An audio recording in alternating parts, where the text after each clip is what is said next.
Lazanya için gereken malzemeleri şu şekilde sıraladım.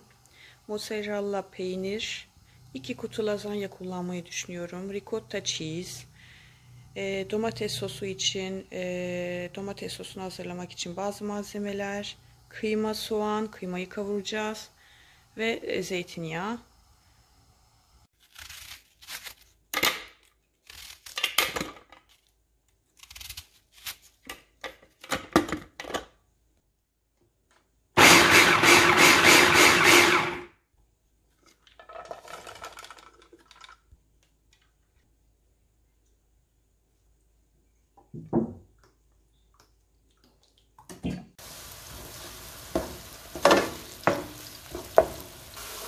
Soğanımızı kavurduk. Kıymamızı ilave edip bir güzel kavuralım.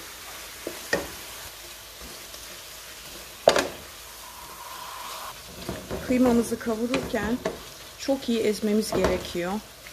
Parçaları pütür pütür olmasın diye çok iyi şekilde ezmeye çalışıyorum şu anda.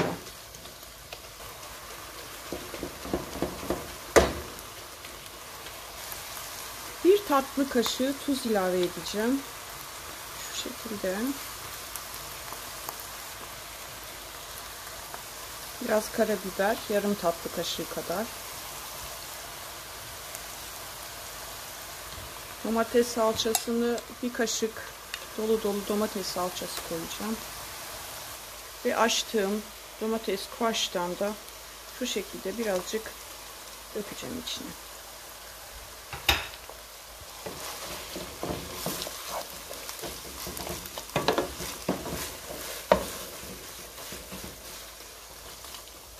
Kıyma harcımız şu anda hazır.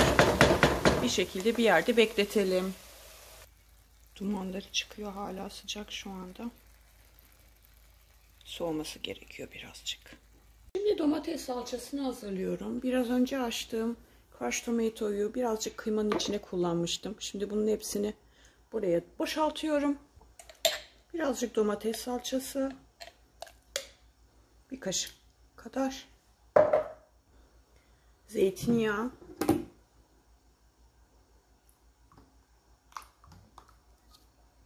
Tuz.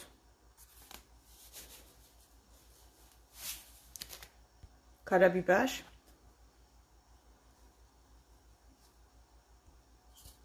Ve maydanoz kurusu. Aslında kıymanın içine koyduğum bütün malzemeler tekrardan sosun içine aynı şekilde hazırlıyorum. Tüm bu malzemeleri karıştıralım. Birazcık su ilave edeceğim. Sosumuz hazır.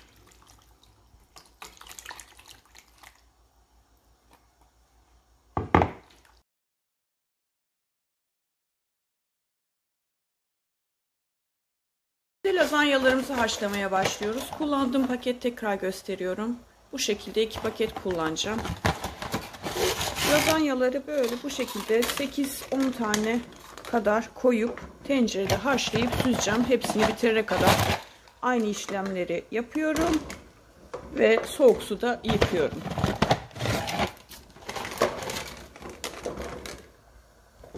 Zaten görüyorsunuz hemencecik içine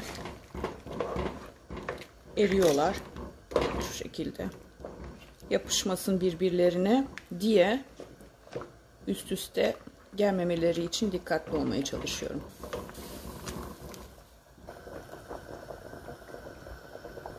Herhalde bir 10 dakika kadar haşlayabilirsiniz lazanyalarınızı. Kaynar suda. Şimdi makarnalarımız haşlandı. Lazanyamızı yapmaya başlıyoruz. Hafifçe tepsimi yağlıyorum. Kağıt peçeteyle de şu şekilde yayıyorum. Ve fazla yağını da almaya çalışıyorum.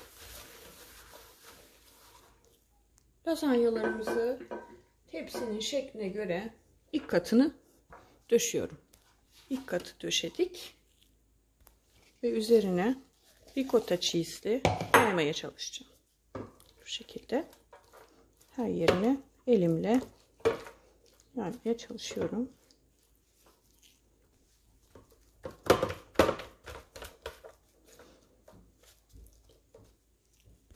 Ricotta cheese'in üzerine daha önce hazırladığım domates sosunu da elimle şu şekilde üzerine yayıyorum.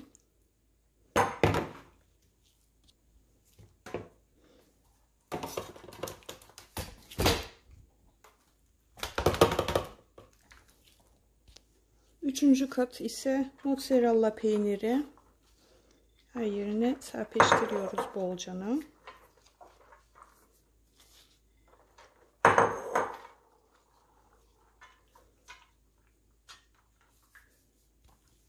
Üzerine parmesan peyniri.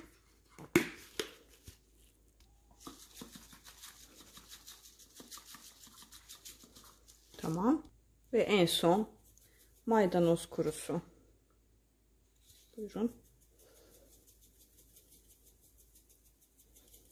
Birinci katımız bitti.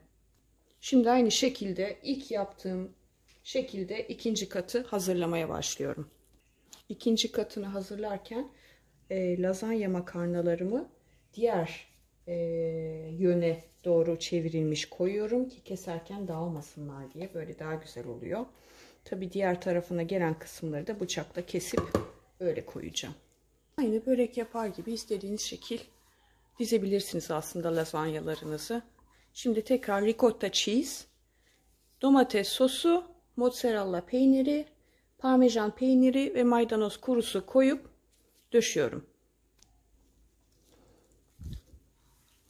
Tepsim dönüyor bu arada. İkinci katımın ricotta cheese'ini koydum. Şimdi üzerine salçalı sosu tekrar koyacağım.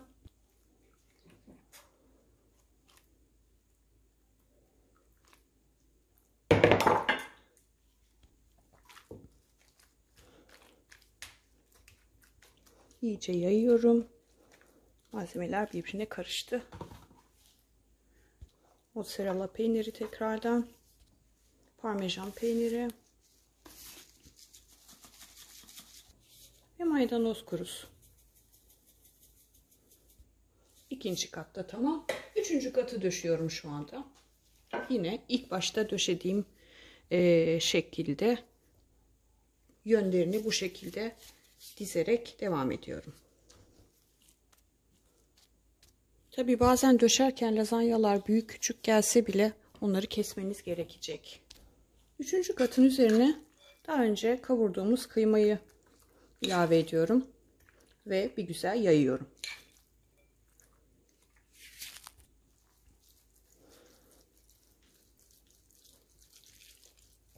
Tabi kıyma miktarını istediğiniz şekilde arzuya göre ayarlayabilirsiniz. Benimki biraz bol kıymalı olacak. Hatta kavurduğum kıymadan da biraz ayırdım. Bunu ilave etmeyeceğim. Kıymanın üzerine sadece azıcık mozzarella ilave edip tekrar lazanyaları üzerine döşemeye başlayacağım. Başka bir şey koymuyoruz. Şu anda dördüncü kat lazanyaları tekrar şekillerin yönlerini değiştirerek dördüncü kat lazanyaları döşüyorum. Aslında aynı börek yapar gibi bazı yerlerine küçük kalan parçalarımı yaydım. Şu anda tekrar aynı ilk baştaki işlemi devam. Ricotta cheese, domates sosu,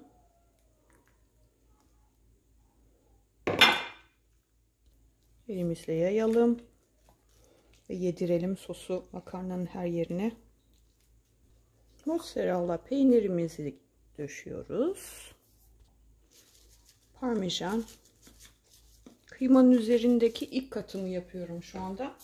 Sonra en son bir tane daha maydanoz kurusu, bir kat daha döşeyip en üstüne sosunu hazırlayıp bitiriyorum. Yani şu anda 5. katı ve son katımı döşemeye başlıyorum. Son katımızı döşedik. Çok az bir şey parçalanmış ve kestiğim parçalardan şu kadarcık kaldı. 2 paket lazanyadan. Yani tam olarak kıymadan sonraki ikinci katımı döşedikten sonra tekrar aynı işlemi yapıyorum arkadaşlar. Ve lazanyamız hazır olacak inşallah.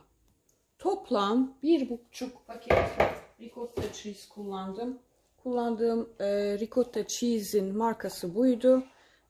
Bir kutusu 320, yani pardon 32 ounce, yani 907 gram. Yani 1,5 kutu gibi şu kadar kullandım toplam.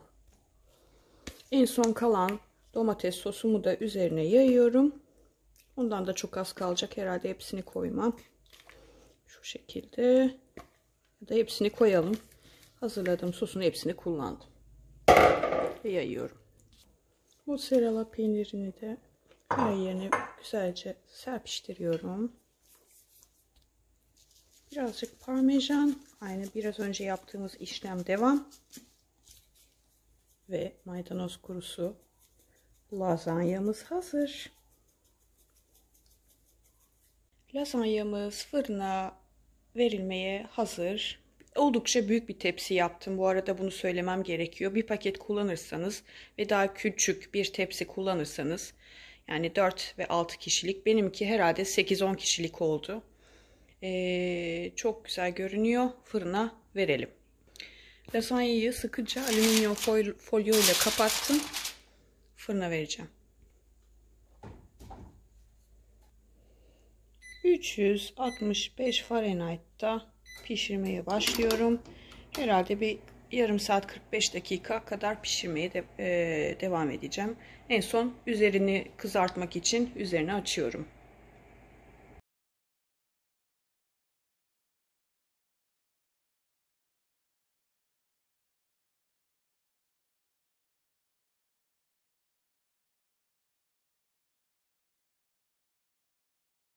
Lazanyamız pişti. Fırından çıkartalım. Çok güzel görünüyor. Tabi servisten önce en az bir 10 dakika kadar dinlenmesi gerekiyor. Hemen kesmeyin. Biraz 10 dakika kadar dinlensin. Sonra servise hazır. Güzel görünüyor mu? Afiyet olsun.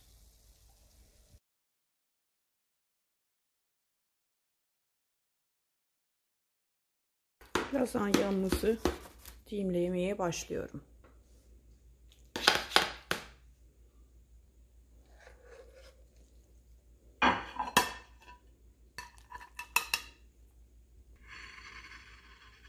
Afiyet olsun arkadaşlar. Büyük bir dilim kestim şu anda. Bu şekilde de içini göstereyim.